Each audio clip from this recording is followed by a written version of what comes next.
Belum kita juga harus tahu kondisi informasi di luar. Apa contohnya? Langganan surat kabar. Dulu masih koran, kita langganan koran baca. Sekarang udah nggak ada koran. Internet ya? Internet. Tapi internet ada biayanya. Tetap ya? juga. Terus bagaimana organisasi ini bisa dikenal orang?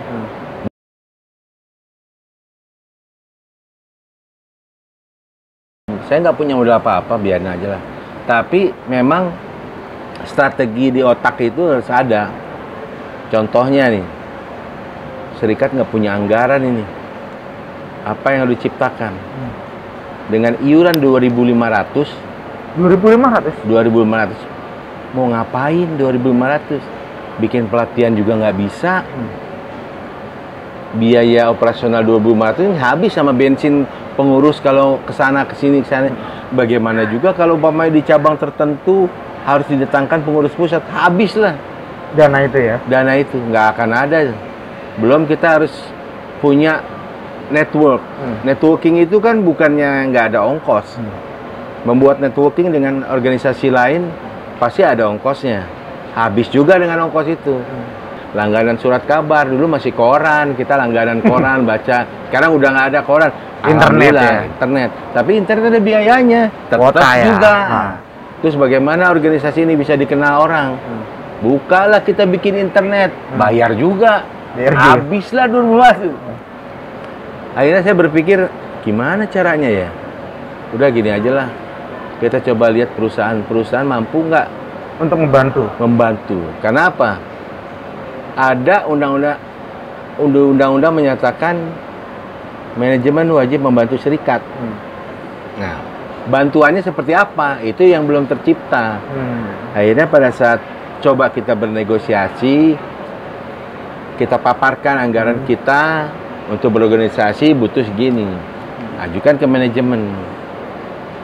Manajemen keberatan lah kalau semuanya diatur uangnya di manajemen ya. Akhirnya kita adakan munas, kita naikkan iuran. Iuran nanti menjadi 10, agak lumayan. Manajemen bisa membantu mungkin seperempatnya atau ada beberapa event yang dibantu oleh manajemen.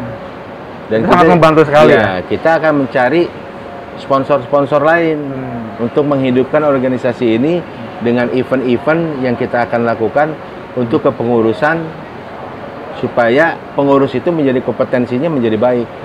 Nah, akhirnya 10.000 terjadi dengan beberapa banyak kendala juga 10.000 karena kita tahu uang 1 peser pun di anggota kalau kita ambil pasti jadi pertanyaan. Nah, tentunya dengan ada tanggung jawabnya juga itu. Ya, dengan perubahan iuran itu kita harus juga mempertanggungjawabkan ke anggota kegunaannya untuk apa. Nah, akhirnya kita bisa menjadi 50. Akhirnya jadi tadinya 2.500, 10.000, sekarang 50.000. 50.000. Dengan 50.000 kita bisa mengembangkan SPSP di cabang untuk berkreasi. Dengan 50.000 itu di anggaran dasar kita bagi porsi-porsi setiap cabang. Setiap iuran masuk maka akan disebar ke cabang. Jadi kalian kalau mau ngadakan rapat silakan ajukan ke pusat. Ajukan ke pusat. Tidak perlu diajukan lagi karena setiap bulan kita share langsung dengan persentase yang ada. Sehingga mereka mau ngadakan rapat, mau ngadakan gathering juga bisa. Gathering yang tentunya gathering bukan buat hura-hura piknik bukan, tapi gathering diskusi dengan disnaker, diskusinya. Itu ada dananya. Nah, disitulah tercipta sehingga serikat pekerjanya itu di cabang-cabang bisa kelihatan ada. Nah, sebentar lagi kan ketum pensiun ya, dan sekarang mungkin akan fokus di federasi ya, Tum. Nah, dari serikat pekerja ke federasi kan itu tingkatannya satu tingkat itu. Nah, di federasi itu, Tum, banyak sekali anggota yang tadi kita katakan adalah tenaga alidaya. Nah, bagaimana bisa menyatakan tenaga alidaya itu bisa dipandang di bandara, walaupun masyarakat umum tuh taunya bandara adalah pekerjanya yang gajinya besar, padahal kita gajinya kecil. Apa itu yang nanti ke depannya kita akan lakukan, federasi akan lakukan, menyuarakan tentang upah di bandara tersebut? Saya punya punya strategi gini. Harus ada tim research, harus ada tim organizing. Kemudian di atasnya eksekutor. Jadi ada 3 layer. Organizing, research, satu lagi eksekutornya. Nah, di organizing ini harus tetap tampil, mestinya dalam kondisi apapun harus tampil. Tapi pandemi sangat sulit. Ya, jadi kelemahan kita sekarang organisasinya agak lambat. Kemudian riset kita juga terbentur oleh lagi-lagi pandemi. Kita mau ketemu orang aja ada batasan. Kita mau ketemu orang banyak kendala. Sehingga tim riset kita memiliki satu kendala yang harusnya udah bisa bekerja. Nah, sekarang kalau organisasi udah bisa bekerja, bukan tidak mungkin anggota kita lebih dari sekarang. Kalau organisasi udah kita bisa kerjakan dengan komposisi yang maksimal, riset kita kerja. Orang-orang yang di organisasi kita panggil, kita riset satu-satu. Ambillah sampling. Dari TAD yang berlapis, kita sampling. Nanti akan menjadi sebuah data. Data kekuatan kesejahteraan karyawan di bandara seperti apa. Nanti kalau udah jadi data dari riset, ini tim eksekutor enak bekerja. Kita mau publish bahwa Indonesia memiliki tenaga kerja di airport yang sangat rendah dibanding negara-negara lain. Dibanding negara lain kita memang rendah. Ya. Contohnya gini, di airport itu apapun mahal. Ya, betul sekali. Pekerja airport kalau mau makan murah, lari 3 km dari depan ya, di luar bandara. Betul, 3 km. Iya. Itu pun di luar area bandara. Iya.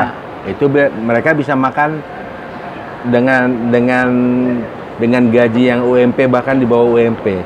Tapi kalau dia makan di terminal, habislah gajinya. Satu kali makan seminggu nggak makan. Iya. Nah, itu semestinya nggak boleh begitu lah. Orang yang bekerja di dalam satu naungan harusnya dia bisa makan di situ. Ya, dalam hal ini umpamanya sisi tuan rumah di sebuah bandara bisa menyediakan kantin untuk pekerja. Tapi harganya juga nggak boleh tinggi. Saya nggak melihat kantin-kantin di bandara itu harganya murah. Kalau buat teman-teman yang porternya nggak bakal mampu juga makan di situ. Nah, ini side effect-nya apa? Orang-orang yang bekerja di bandara akhirnya mencari bisnis. Mencari bisnis yang melawan hukum. Contohnya, dia menggandeng orang penumpang beliin tiket. Padahal itu bukan kerjaannya dia. Sehingga dia nggak fokus sama kerjaannya. Pada saat mestinya di lapangan, dia ke depan cari duit. Itu dampak dari kekurangan kesejahteraan itu.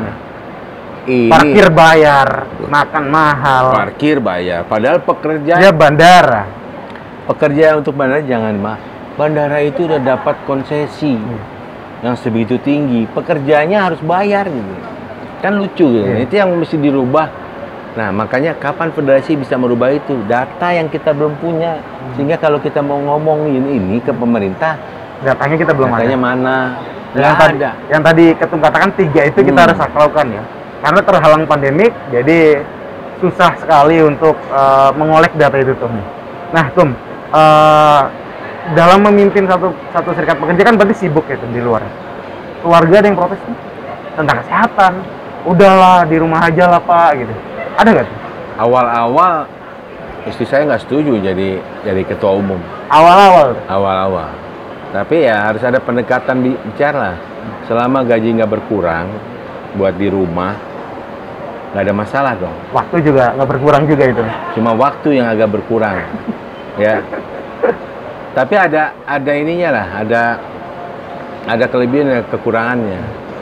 Tentunya kalau kekurangan, pertemuan di keluarga menjadi kurang. Tapi harus diprioritaskan bagaimana caranya kekurangan itu tidak menjadi dominan. Nah, saya minta Sabtu Minggu adalah acara keluarga. Saya nggak mau diganggu. Senin sampai Jumat mau sampai jam 2 pagi, hayo. Tapi kalau udah Sabtu Minggu mohon maaf. Tapi kalau Sabtu Minggu itu hanya sekali, urgent pula, fine. Saya akan bisa beri pengertian. cuma ini aja dong. Nggak setiap Sabtu, nggak setiap Minggu. Tapi kelamaan itu udahlah, emang kerjaan suami saya begini kali. Mudah-mudahan aja lah selamat. Itu aja. Kalau udah keluar keikhlasan gitu, kerja kita enak. Anak pernah nggak tuh pengen, wah pengen nih kayak jadi ayah nih, ketua serikat pekerja gitu? Lucunya gini, anak saya dulu yang paling besar SD ditanya sama gurunya, "Nak, kamu kalau udah besar mau jadi apa?" "Jadi ketum." Kaget guru. Ketum apaan tuh? "Ketum apa?" "Ayah ketum," katanya. Ayah ketum. SD itu tuh. Itu SD, ayah ketum. "Emang enaknya apa jadi ketum?" "Ayah sering ke luar kota. Jalan-jalan." Jalan-jalan." Nah ini anak kan polos kan, taunya ayahnya keluar kota. Padahal kerja keluar kota tuh karena komposisi strategis perusahaan tempat kita bekerja itu komposisinya Nusantara. Ada masalah di sana kan harus pergi, harus masalah di sini. Kalau umpamanya cuma satu lokalisasi di Jakarta, akan kemana-mana kan. Nah kadang-kadang anggota juga menjadi protes, ketum kebanyakan pergi. Oh gitu tuh. Ada yang protes juga tuh? Ada. Ketum kebanyakan pergi. Loh, kalau kantor kita cuma di Jakarta, saya juga nggak kemana-mana. Nah sekarang kalau di cabang Jayapura ada demo, masa ketum diem aja? Kita diam. Sementara yang Tum datang ke sini Tum, ya harus bergeraklah ke sana. Di Aceh ada ini, ya harus bergerak ke sana. Nah ini kadang-kadang pemahaman ini belum bisa diterima oleh anggota yang menilai SP kayaknya tempatnya jalan-jalan. Padahal ada urusan untuk mereka juga. Bukan untuk pribadi, untuk mereka juga. Itu kan hanya dampak dari komposisi strategisnya perusahaan karena sebegitu banyak cabang. Terakhir tuh pertanyaan tuh, mau sampai kapan tuh serikat pekerja tuh? Sampai pensiun lah. Kalau di federasi tuh? Masa baktinya selesai ya sudah. Kecuali di masa bakti itu masih menginginkan dengan tentunya dengan ada ART yang ada masih bisa diterima dan teman-teman masih mempercayakan, saya siap. Tapi kalau sudah saatnya ada pengganti dan dia mau, saya terima, ayo maju. Saya udah tinggal nonton. Tapi mau sampai kapan tuh di federasi? Ya masa bakti. Masa bakti. Kalau misalkan pasti ada regenerasi itu. Ya. Apakah itu masih mau terlibat dalam federasi tersebut? Kalau saya sudah tidak jadi ketum, saya paling hanya memberi nasihat, memberi masukan. Kalau dipanggil untuk ngajar, ngajar. Itu kan salah satu bentuk suara saya masih tetap untuk serikat. Bukannya untuk mau serikat terus, enggak. Dan harus ada regenerasinya. Saya harap sih dengan masa bakti saya yang tinggal 1 tahun lagi harus ada calonnya. Kalau misalkan belum ada tuh ketum, kita anggota masih pengen ketum untuk jadi ketua umum di federasi. Nah itu kan kesepakatan. Itu kan kemauannya anggota. Kalau kemauan anggota ya harus dihormati. Kalau memang harus saya, ya saya terima. Kalau misalkan anggota mau tuh, tapi keluarga suruh menyudahi aja lah gitu. Sampai saat ini keluarga nggak bilang gitu. Nggak bilang gitu. Walaupun ketemu udah pensiun dalam satu perusahaan ya. Itu nggak ada tuh protes. Nggak ada. Alhamdulillah keluarga saya sampai sekarang masih menghormati keinginan ayahnya untuk masih tetap berorganisasi. Ada kata-kata tuh atau pesan untuk para anggota atau pekerja bandara di Indonesia tuh? Saya pikir kalau umpamanya pesan dan kesan buat teman-teman anggota dan bukan anggota, teman-teman harus bikin serikat, bukannya tidak berserikat, tapi harus bikin serikat.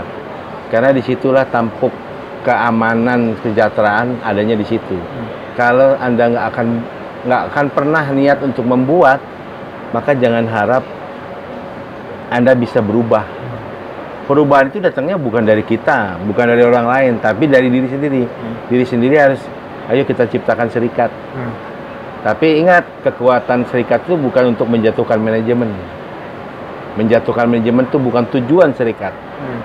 Tapi kalau ada dampak terhadap pengurangan kesejahteraan karyawan, baru itu akan bisa bicara. Jadi jangan harap, oh dengan adanya serikat bisa menggedor manajemen. Bukan. Itu salah itu. Harus ada kriterianya bagaimana menggedor manajemen. Kenapa sih lu gedor manajemen? Lu ada hal yang nggak beres.